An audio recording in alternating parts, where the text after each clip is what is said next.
Very glad to have this opportunity to share with you in this program some skills and some consciousness that have been extraordinarily helpful to me in my life, and I'm pleased to say that thousands of people around the world that I've shared it with find it helpful to them. So I'm glad to share it with you through this program. In this session, I'll be giving you an introduction to how I came about the process I'll be talking about, and I'll be sharing with you its purpose and give you an outline of it. The process I call nonviolent communication. I don't like that title, but why do I use it? Well, I use it because over the years it connects me with the people around the world that find our training very valuable in their lives and in their political activities. And so I have used it because it connects me with those people. But why I don't like the title, one of the reasons is the same reason that Gandhi didn't like the word nonviolent. It says what something isn't, but nonviolent communication is all focused on what we do want, not just what we don't want. Also, communication is only a small part of what I'll be sharing with you. Nonviolent communication consists of a value system that we are trying to live by, and then it outlines a language, thinking, communication skills, and means of influence that support that way of living. What I'd like to do now is give you an idea of how this process evolved. I would trace its onset to my family moving to Detroit in 1943, just in time for the race riots. My family moved into the center of where these race riots took place. This was quite an experience for me as a young boy at the time.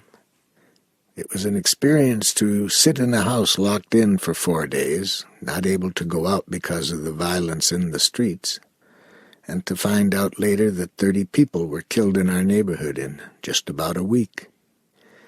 This stayed with me, that this is a world where people might want to hurt you because of your skin color. And when I went to school for the first time in Detroit, Michigan, I learned something else that was rather frightening to me as a young boy. I learned that my last name could be a stimulus for violence. The first day I was in class when the teacher read off the roll and said Marshall Rosenberg, and I raised my hand. 2 boys in front of me spun around, and one of them said, "Are you a kike?" I had never heard that word until then, and I said, "What?"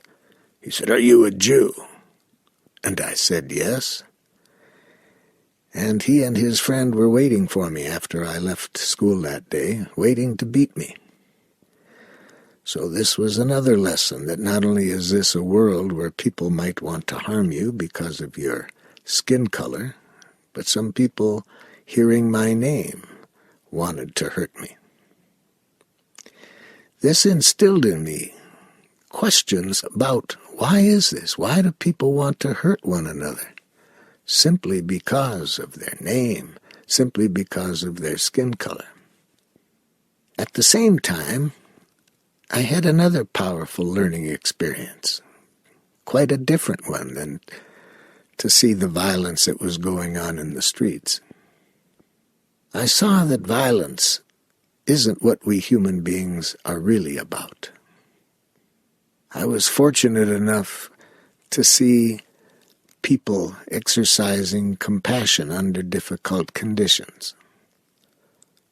For example, my grandmother, with whom we lived, was paralyzed, and my mother was taking care of her.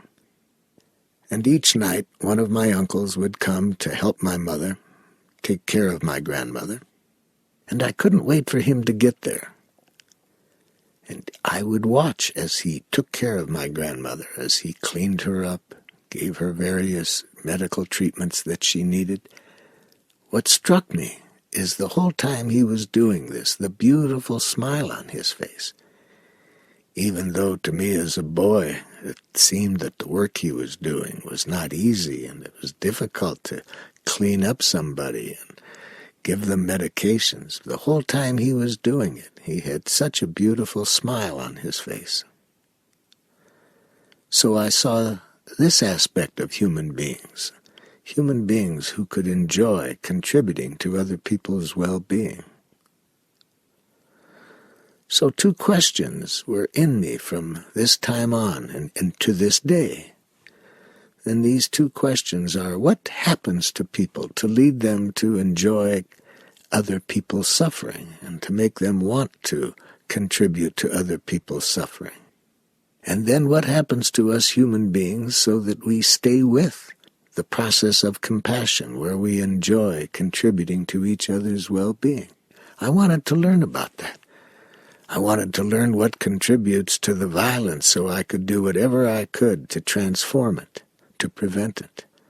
And I wanted to learn whatever I could about what helps human beings to stay connected to what I believe is our nature, our compassionate nature. And I wanted to do whatever I could to live that way myself and to distribute what I learned to others. When it came time to decide what I wanted to do in this world, I decided that I would go into psychology and study psychology. Why did I pick that? I thought that that subject would help me with those 2 questions of what contributes to people being violent and what kind of learning helps people to stay connected to their compassionate nature. So I went to the university with the idea of becoming a clinical psychologist. My thinking was then that people who are acting violent must have some kind of mental dysfunction, some kind of illness. So I would learn how to cure this illness. In the course of getting my doctor's degree in psychology, I had the good experience with a professor of mine, Professor Michael Hakim. And he helped me to see that the choice I had made, clinical psychology, had some limits to it. First of all, he showed me that the way that psychologists and psychiatrists diagnose people didn't have any scientific research to document that these words that they use could be scientifically diagnosed. And he also showed me that by looking at the problem of why are people violent as an illness, that it overlooks how the structures of our society contribute to people behaving in this way. And he helped me to see that by diagnosing people as mentally ill and believing that the violence was a cause of mental illness, that we were then taking the focus away from the education that the structures provided, which create the violence. I learned that after I had already gone just about to the point of graduation with a doctor's degree. So it was quite upsetting, having spent about 8 years at the university, learning this profession, and then just as I was about to graduate, finding out from this professor the limitations of that. So when I graduated, I decided to go into private practice and try to help people transform their violence. But I found that the tools that I had learned to do this with, the tools of psychoanalytic therapy and other psychological trainings which were current at the time, the first thing I found, it didn't work very well, in the sense that it took a long time, and I didn't really see any major transformations occurring in the people. Yes, they seemed to like coming in and have somebody listen to them, but I wasn't really seeing any major changes occurring in their lives. So I decided to start off with a couple of questions, different than I had been encouraged to ask myself in the course of my training in psychology. Instead of diagnosing what it was in people that's wrong with them that makes them violent and trying to cure that, I decided to start with a different question. How are we meant to live?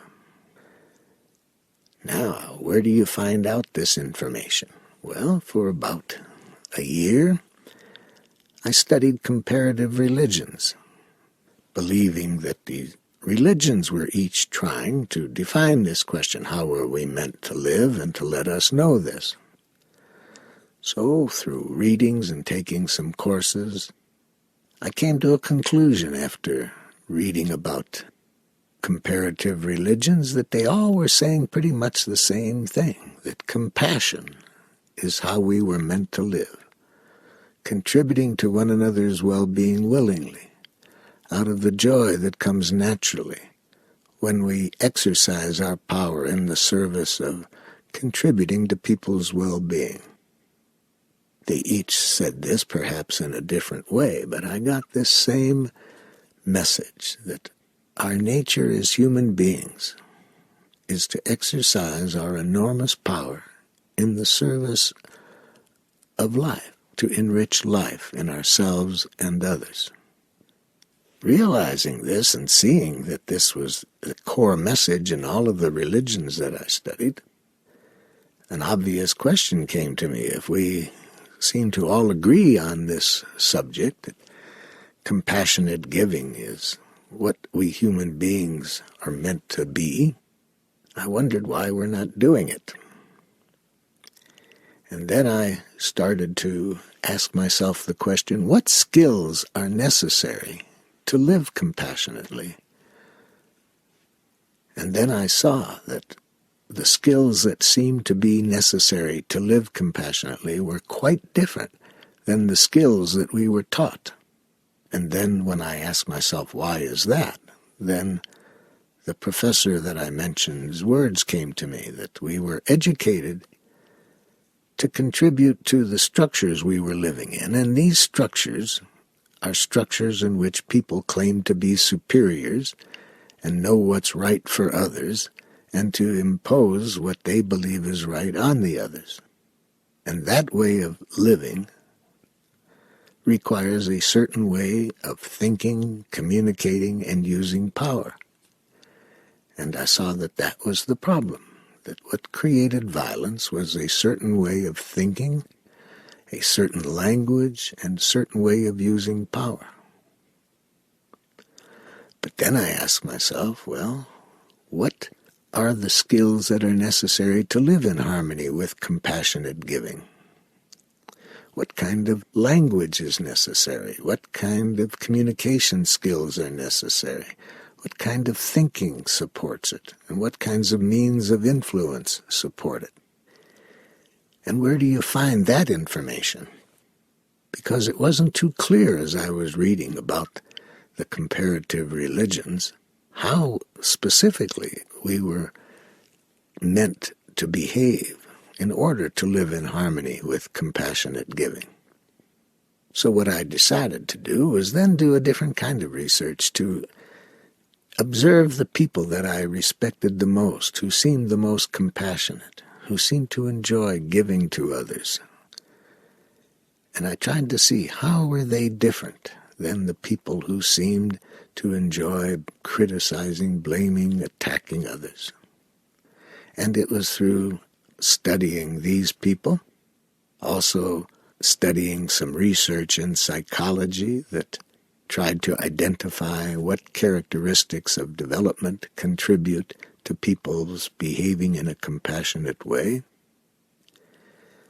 I put together from these sources a process that seemed to me to summarize how we were meant to live and the skills that were necessary to do this. And that's how nonviolent communication evolved, from the research that I did to identify what kind of human development is necessary for us to live compassionately. So the process that I call nonviolent communication consists of an intention to contribute to our own well-being and the well-being of others compassionately. And what I mean by giving compassionately is, first of all, that whatever we do is done willingly. It's not done out of guilt or shame or fear of punishment or trying to buy love by submitting to what we think others expect us to do. No, I saw that the intention I wanted to live by and that I thought was necessary for compassionate giving was that we give solely out of the joy that comes naturally from contributing to life, our own life and the lives of others. And I organized what I was learning about this into the program that I now call Nonviolent Communication. And at the time I was in private practice of psychology. So in my private practice, people were coming to me because of depression. Children were sent to me because they were having problems in school. And couples were coming to me because of marital problems. And I found that this process that I was putting together was much more effective as a healing tool for people than the way I had been taught to do psychotherapy at the university. And at first I was shocked by this because it was so different than how I had been trained to analyze people and provide psychotherapy. It seemed too simple to just show them how some different ways of behaving, different ways of thinking, communicating, using power, how quickly this could correct problems that were taking me months and not getting the same result. But then when I really saw the power that the program had, I also saw that the way I was offering it to people was not the way that I saw one I wanted to continue, because by offering it in a private practice as a psychologist, the people who were coming to me were defining that there was something wrong with them, something mentally ill about them, for which they needed healing. And I was seeing more and more how that very concept of mental illness was a destructive concept because it implied something was wrong with people that needed fixing. And that very concept, as I'll talk about in subsequent sessions, I see gets in the way of people's evolution and human development. So I wanted to offer what I was finding very valuable in some way other than through private practice of psychology. Well, how to do that? I didn't have any real idea at the time, but I started to talk to people who had found it helpful when they had come to me and ask for their support in how we could get this out to people that might benefit by it. So people who had come to me and benefited by the process would invite others that they thought would invite it.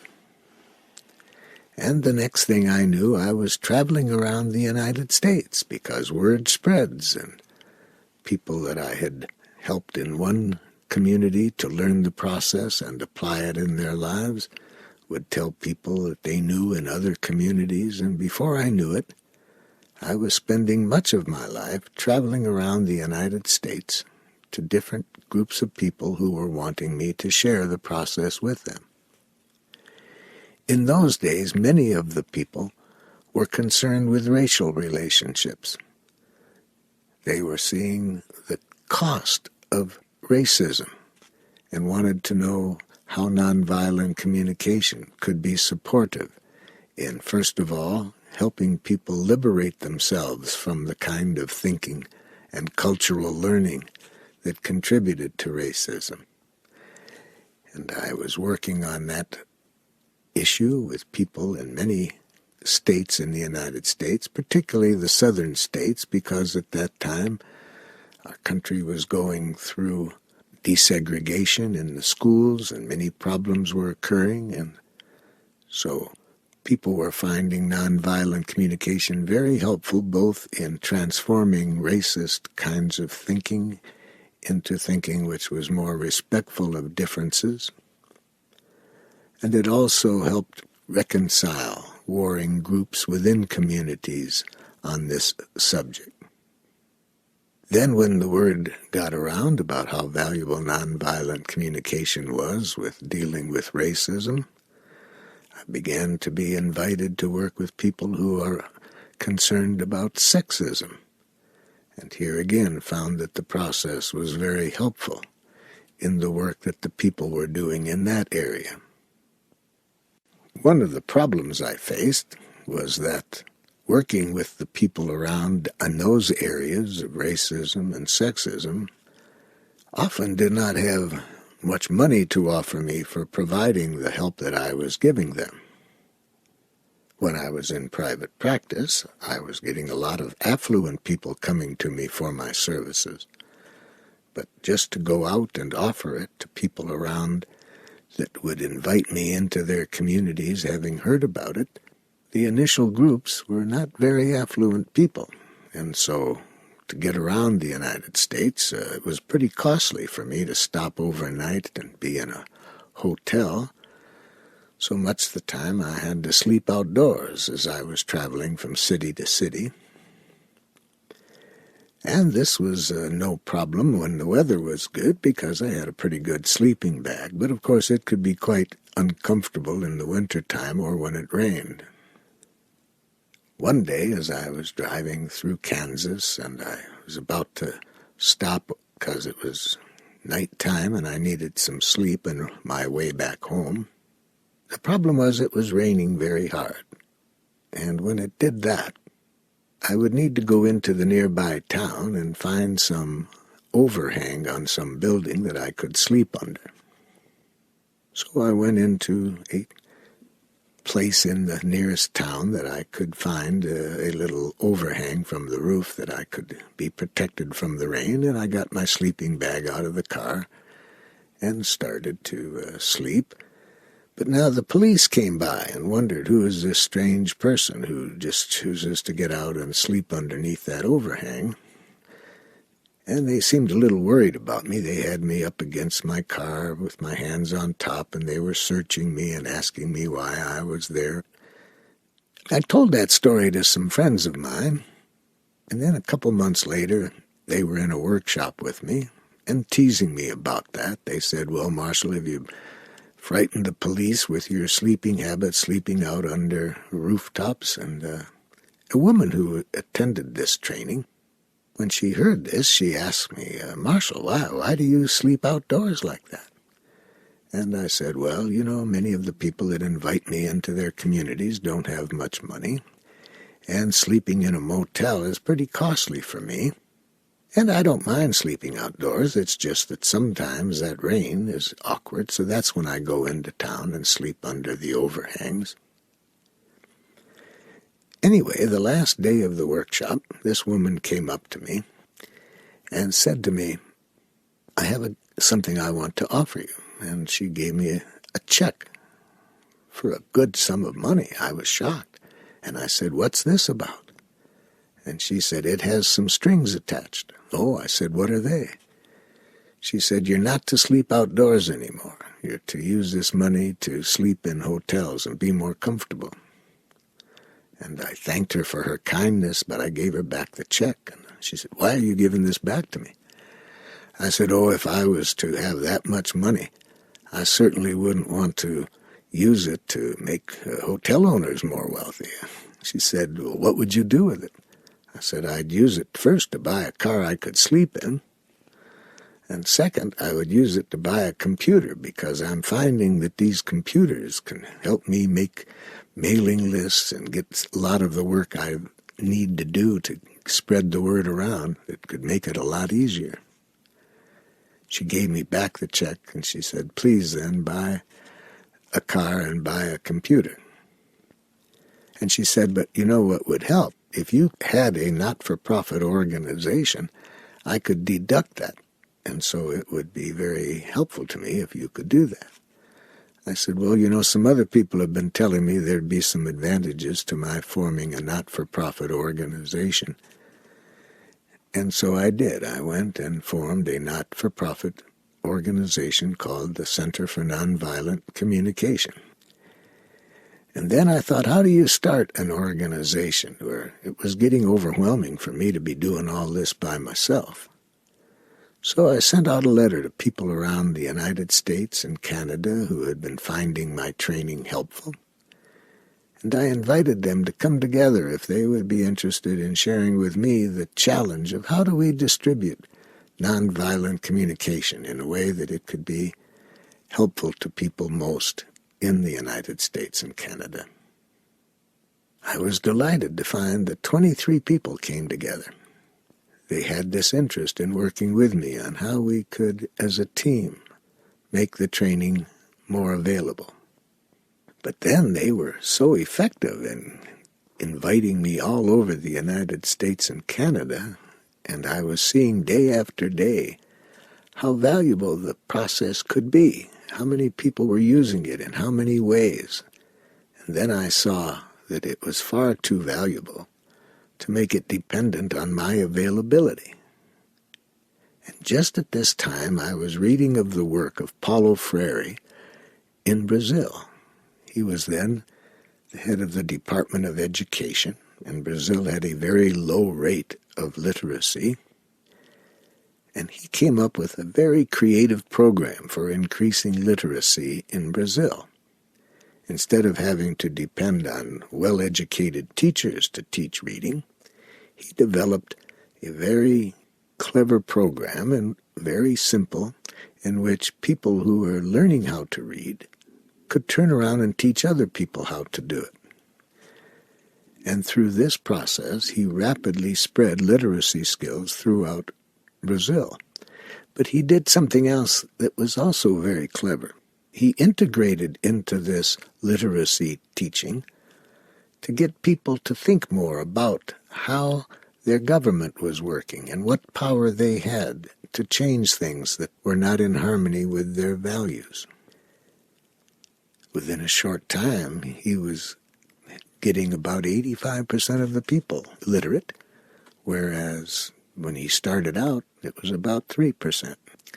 Well, this really stimulated me, and I thought, could I make this process so clear that I could teach other people how to teach other people the process? And I started this experiment in 3 cities that I was working in a lot at the time: San Francisco, California, Toronto, Canada, and Norfolk, Virginia.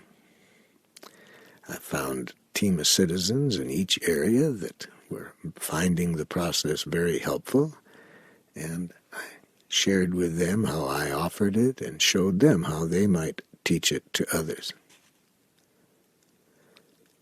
Before I knew it, these teams spread to other teams in the United States. And then a woman in one of the cities in California, who was originally from Switzerland, she thought that this process might be very helpful to the people in Switzerland. And she said, if I go over there and describe it to the people in my town that I lived in Switzerland, and some of the people are interested, would you be willing to go there and offer the process? And she went, found people who were interested, and I then went to Switzerland and offered the process. And when people in the United States heard that I was doing that, some people said, well, we know people in Germany. How about while you're over in Switzerland, offering it to people in Germany? And I did. And that started me then in Europe. Now that was about 30 years ago. Now in the 30 years since, our process has been spreading throughout the world, so that now we have projects going in about 50 countries, and we have a team of about 200 people who I've trained to offer our training to other people, and in their countries they're training other people to train other people. So we're seeing a very rapid distribution of this process of nonviolent communication. Now that I have outlined the purpose of the process of nonviolent communication, to provide us with the language, with the thinking, the communication, means of influence, that support us in connecting with ourselves and others in a way that promotes compassionate giving. I'd like to clarify for you the structure of the process itself. Now, in subsequent sessions, we'll be looking at these components in greater detail. But for the moment, let me just give you an overview of what nonviolent communication consists of to help support us in creating compassionate giving. First, it requires a radical transformation of language. For about 10,000 years over most of our planet, people have been operating according to what I call domination structures. Structures in which some people claim to be superiors and have the right to control others because they know what's best. Some of these people call themselves kings, some call themselves czars. But whatever they call themselves, it's very important for their structures to sustain themselves that people be educated to be obedient to them. So how do you educate people to be submissive and obedient? Well, you need to teach them a language in which they get disconnected from their own power and look outward to authority to guide how they are meant to live. To do this requires a language that is static, that describes what people are, whether they are good or bad, right or wrong, normal or abnormal. So to maintain domination structures, a core component is to educate people with such a static language that uses the verb to be in ways that judge people, their behavior, their appearance, their intelligence. And in addition to this language that I call a language of domination, it's also important to teach people retributive justice. Retributive justice basically implies that if you are judged as bad by the authorities, you deserve to suffer for it, to receive punishment. And if you are positively judged by authorities as good, then you deserve to be rewarded. It's my belief that this combination of teaching people to think in a static way in terms of good, bad, right, wrong, normal, abnormal, appropriate, inappropriate, mentally normal, mentally ill, that way of thinking combined with retributive justice based on punishment and reward, I believe is at the heart of violence on our planet. Nonviolent communication offers us a different language than a language that implies whether people deserve to be punished or rewarded.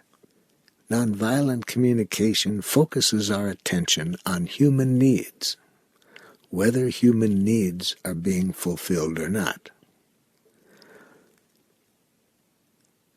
When they're not, obviously, what is called for is to find ways that we can behave that nurture these needs. This is a radically different way of thinking. So instead of judging right or wrong to determine whether people are punished or not, or rewarded or not,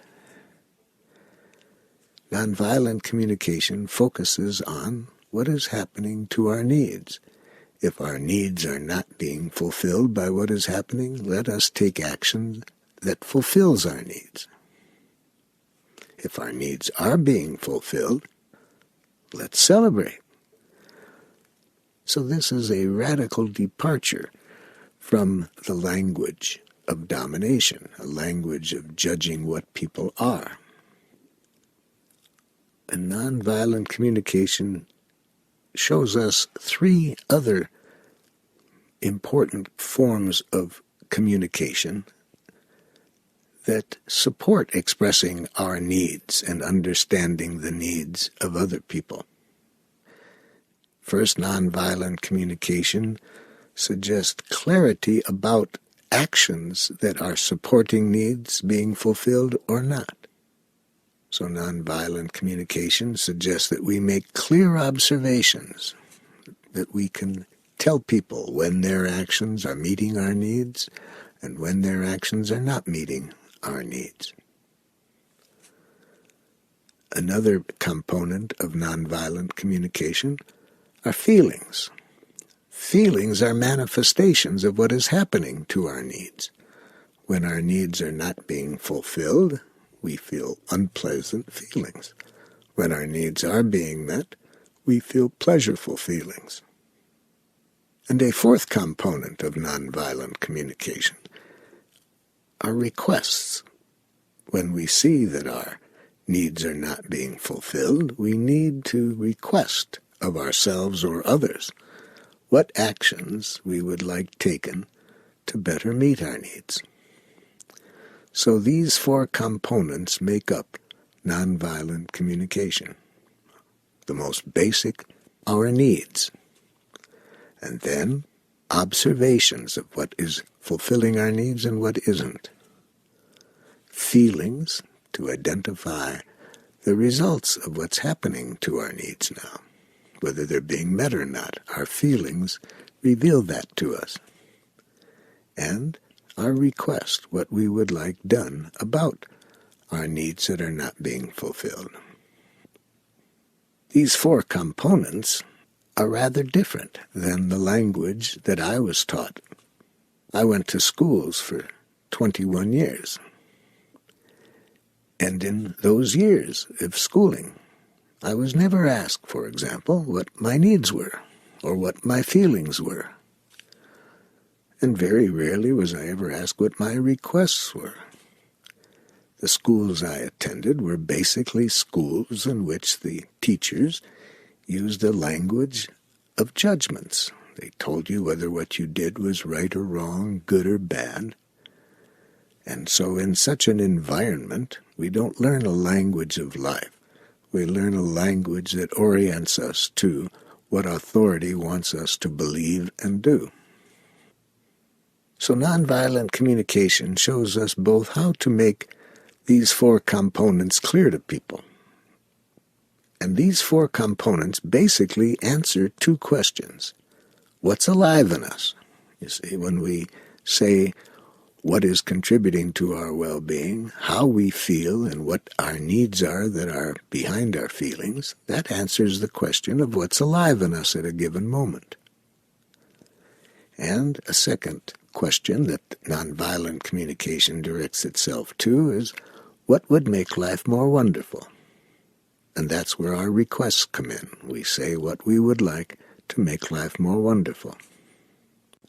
So nonviolent communication involves sharing what's alive in us and what would make life more wonderful, and to receive the same information from other people, to connect with what's alive in them and what would make life more wonderful for them. And it has been my experience that when we connect at this level, what's alive in each other and what would make life more wonderful for each other, and we avoid the following. We can find ways of getting everyone's needs fulfilled compassionately. But we need to avoid the following. First, we need to avoid any language that sounds like criticism or blame or insults. Next, we need to avoid presenting our request to others in which they hear as a demand. I have found through my working with people over the years that any time people hear criticism or demands, makes it very difficult for people to enjoy contributing to one another's well-being. So nonviolent communication suggests that we avoid at all times the following strategies for trying to influence people to do what we are requesting. We want people to know that we never want anything done that we request out of guilt or shame created by criticism they hear coming from us. I believe that any time we influence people by criticism, blame, insults, even if they do what we request, it will be very costly to us, because then they're not giving compassionately from the heart. They're giving to avoid shame or guilt. And giving done out of that energy, I believe, is costly to both parties in any relationship. Nonviolent communication also suggests that we avoid at all times any use of punishment. Now that shocks many people around the world that I work with.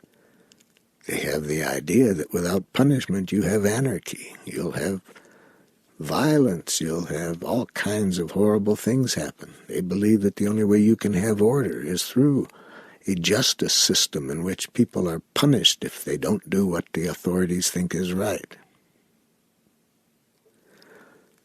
In subsequent sessions, I will show how we can resolve conflicts without any kind of punishment.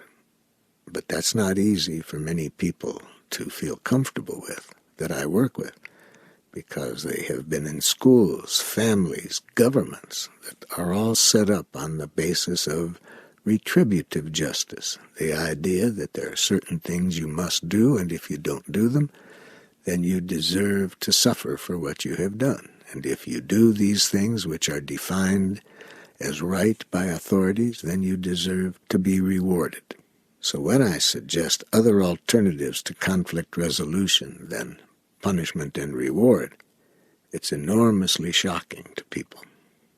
One of the things that helps is I say to people that if you ask yourself 2 questions, you will see that punishment and reward never work. And what are these 2 important questions?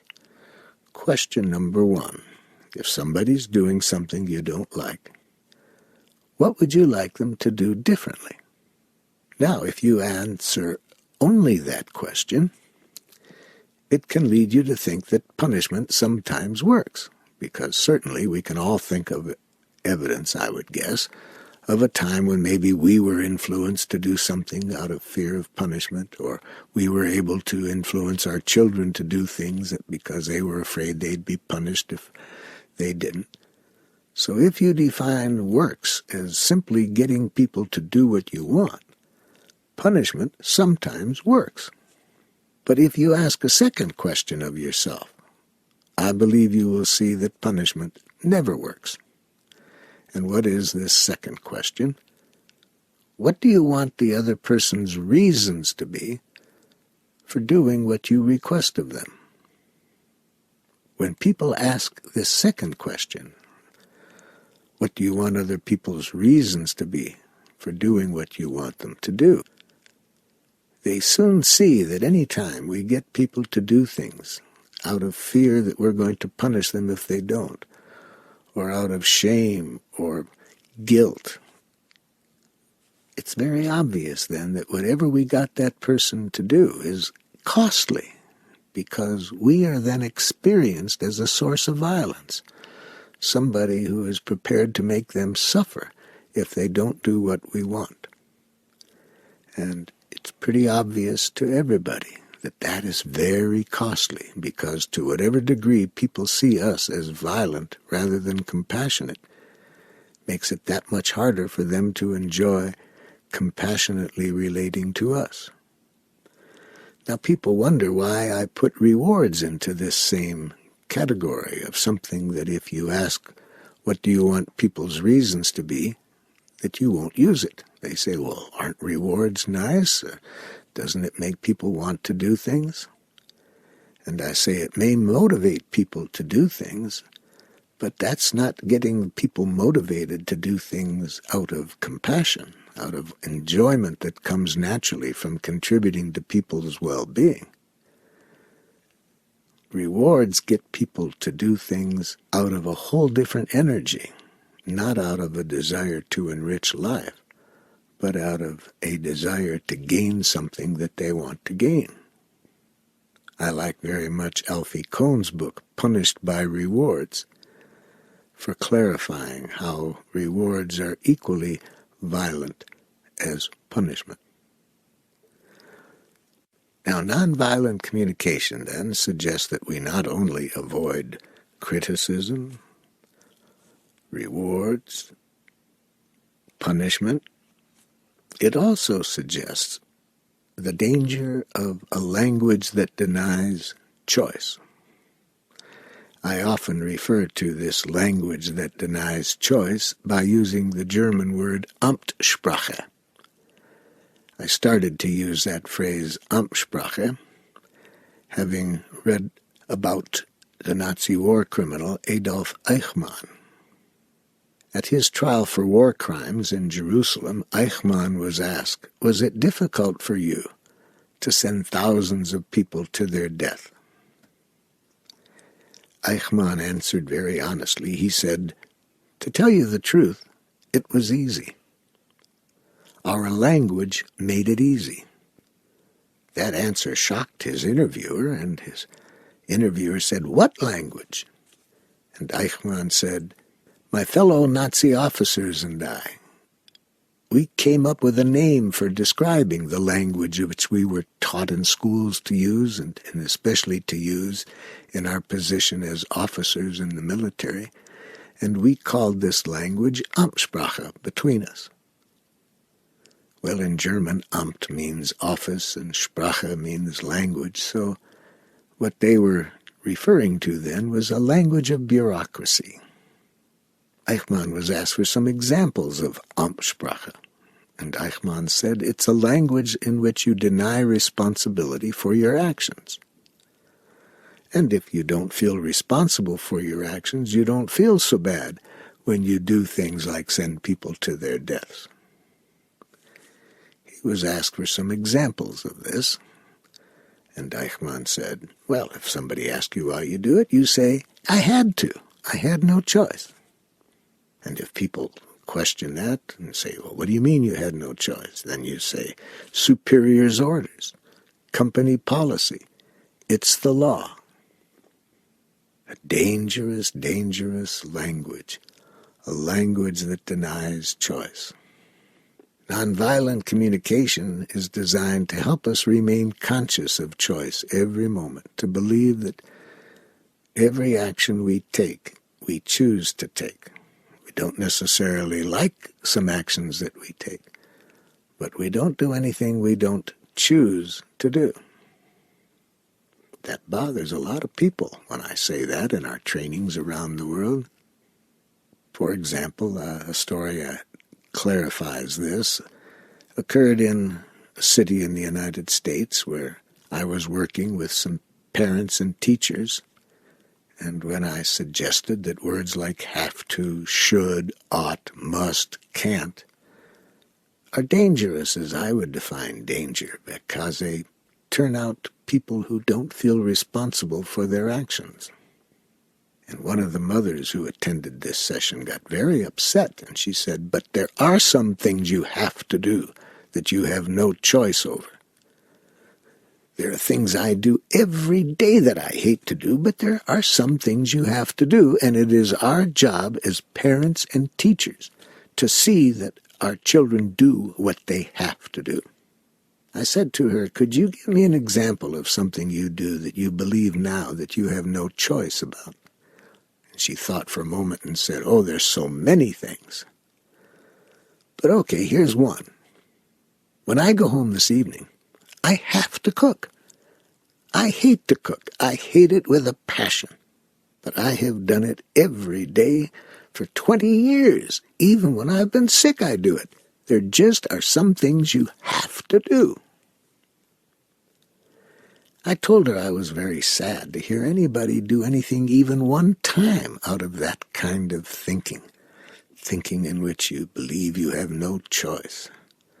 And I told her that I was hoping that if I made clear the value of nonviolent communication and she applied it, she would see many more options open to her in her life. I'm pleased to say she was a very rapid student and applied nonviolent communication very quickly in her life. She went home that very evening from the workshop and announced to her family that she no longer wanted to cook. I got some feedback from her family. The feedback happened 3 weeks later, when at another introductory session I was doing in town, who shows up but her older 2 sons? She had 4 sons. And they came up to talk to me before the session started. And I said, I'm really glad you came up to visit me before the session started. I'm very curious as to what's going on in your home. Your mother has been calling me up about every other day, telling me about the major changes she's been making in her life since the training. And I'm always very curious as to how other family members respond to this when one family member comes home speaking a rather different language. I said, for example, that first night when she said that she no longer wanted to cook, I'd like to know what reaction you had to that.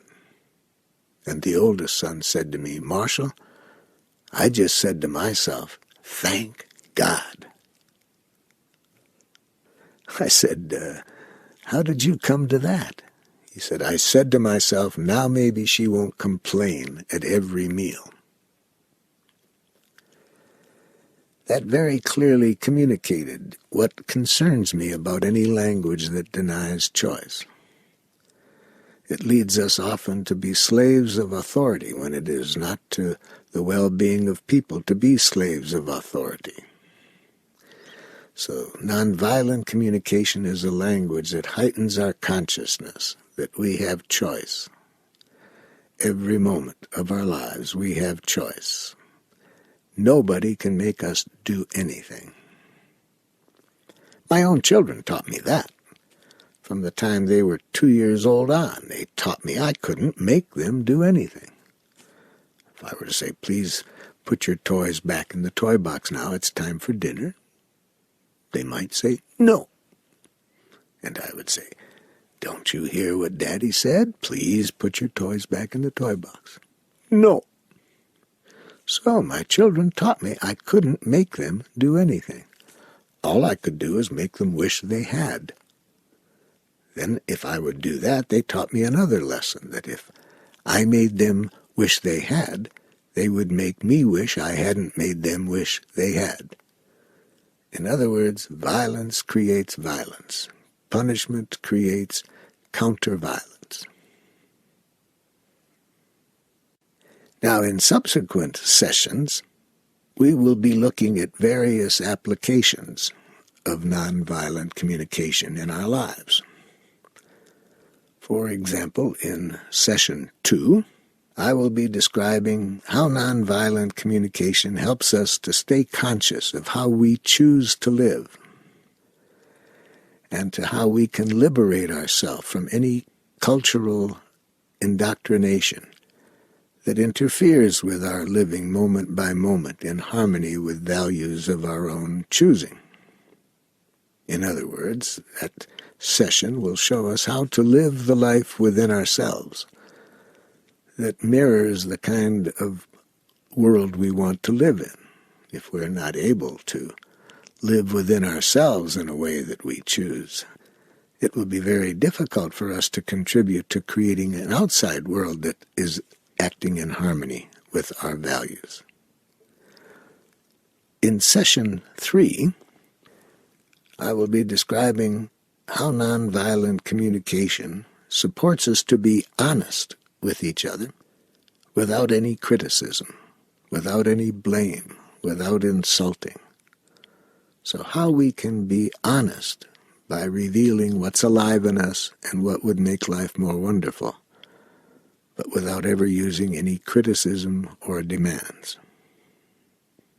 In Session 4, we'll be looking at how to empathically connect with other people's messages. Now, by empathic connection, I'll be referring to how do we see what's alive in other people and what would make their life more wonderful. How do we connect with them in that way, regardless of how they communicate? That's one of the things that people value very much about nonviolent communication.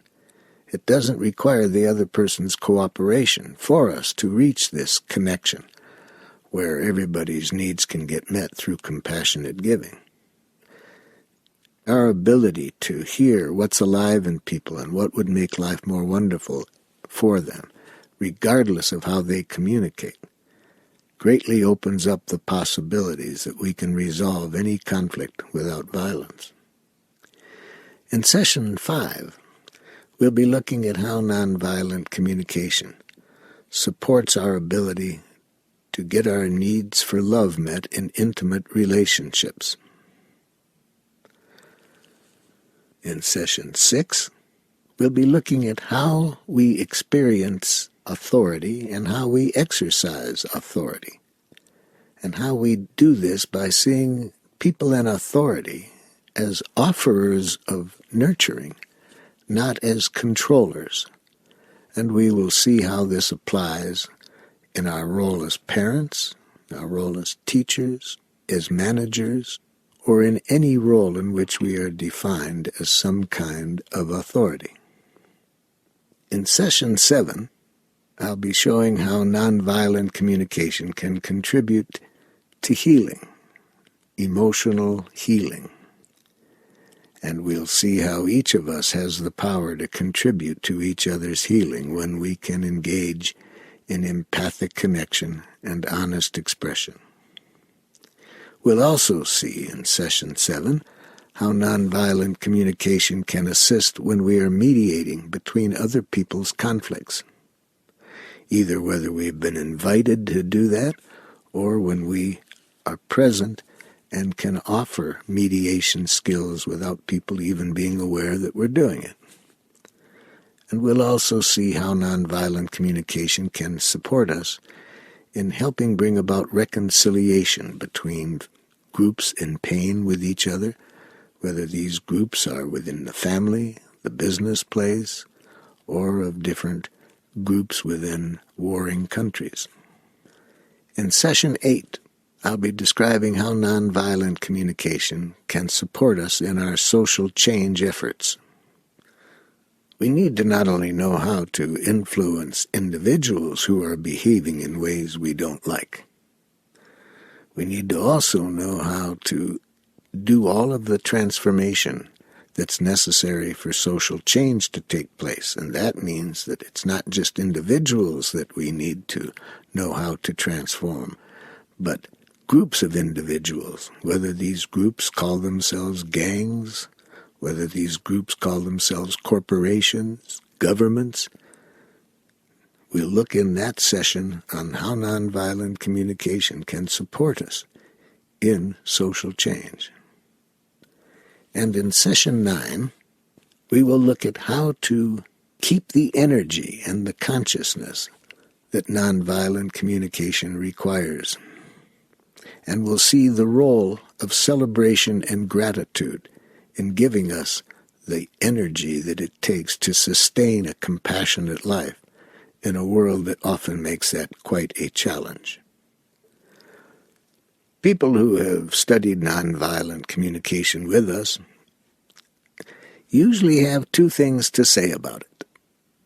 First, they say how simple it is, because it basically focuses on these two questions that I described.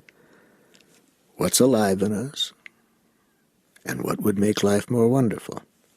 And to hear that same information in others, what's alive in them, and what would make life more wonderful for them. So people say how simple this is. At the same time, they say how difficult it is. Now, how can something be so simple and so difficult? Well, it is simple. Nonviolent communication is a more natural way of being. It simply says, let's stay connected to life, the life within us. Like any other form of life, whether it be a tree or animals, life requires being connected enough to life to know how to fulfill our needs. So, in that sense, nonviolent communication is a very simple process. But the second thing that people say about it is how difficult it can be. And the reason that it's so difficult is that it requires liberating ourselves from centuries of education that have buried what's alive in us behind cultural education that is designed to make us nice, dead people, not compassionate, living people. So I look forward in our subsequent sessions to seeing how we can connect with nonviolent communication in a way that helps us to live our lives more fully.